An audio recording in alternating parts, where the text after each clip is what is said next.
Today we are going to be talking about one of the most important parts of the van build, which is the insulation. In this video we'll cover why we ended up going with 3M Thinsulate, how we installed it, and some of our thoughts. And if you are new here, my name is Joanna, and me and my husband Billy are building this Sprinter van into a camper. So we ended up going with the 3M Thinsulate, which is a synthetic fiber material.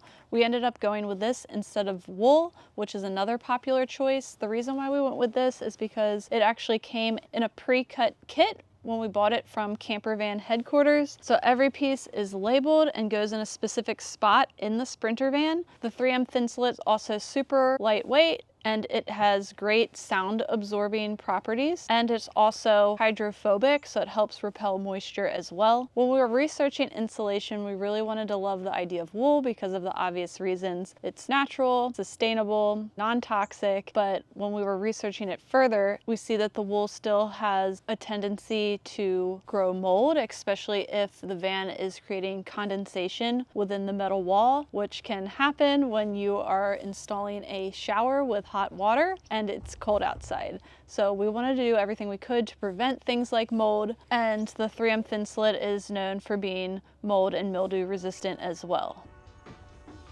At this point, we had already installed kill mat. We didn't go crazy with it because our van did come with an acoustic package from the dealership. Sound deadener like kill mat can also add a lot of extra weight to the vehicle, so we wanted to be mindful of that. And then we applied our layer of the Thinsulate, and we had a few pieces left over.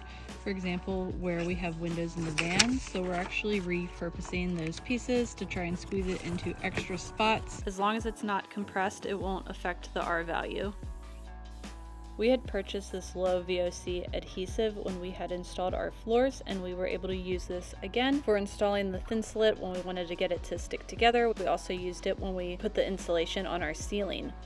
And everything we've used in this video I'll make sure to have linked in the description below. So for the ceiling, we did a layer of the Soundskin heat shield. This material is a thermal acoustic insulation made of fiberglass, aluminum foil, and closed cell foam. So it actually reflects heat and absorbs sound. It's non-flammable, lightweight, and super durable. And it has an R value of 4.10. And on the back, you can see it's sticky. So that's how we were able to adhere it to our ceiling. And if you watched our flooring video, you would know we used a type of closed cell foam underneath our floors as well. Where is the insulation still need to be applied?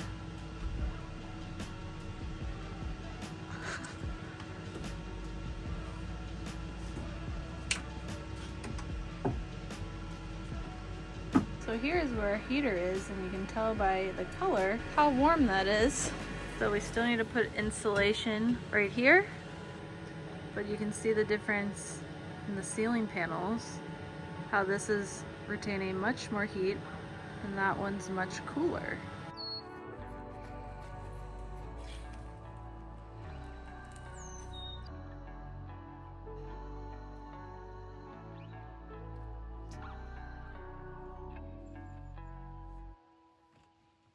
That'll work.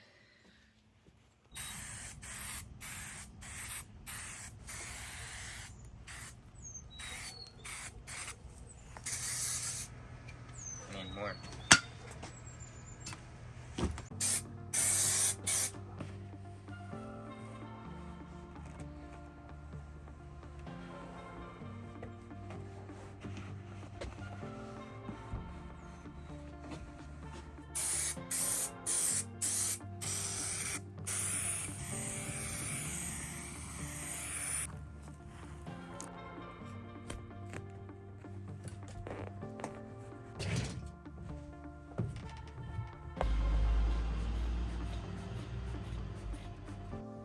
We tried to get our extra insulation in as many tight places as possible.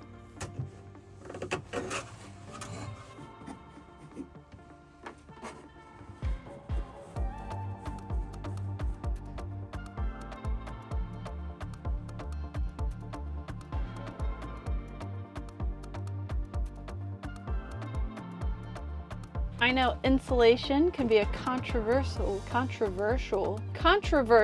topic in the van building space. Hopefully you found our video a little bit helpful. Let us know in the comments what you ended up doing in your van build. Please consider liking this video and subscribing to our channel to stay tuned for future van build videos. Thanks for watching. You're in it, Billy.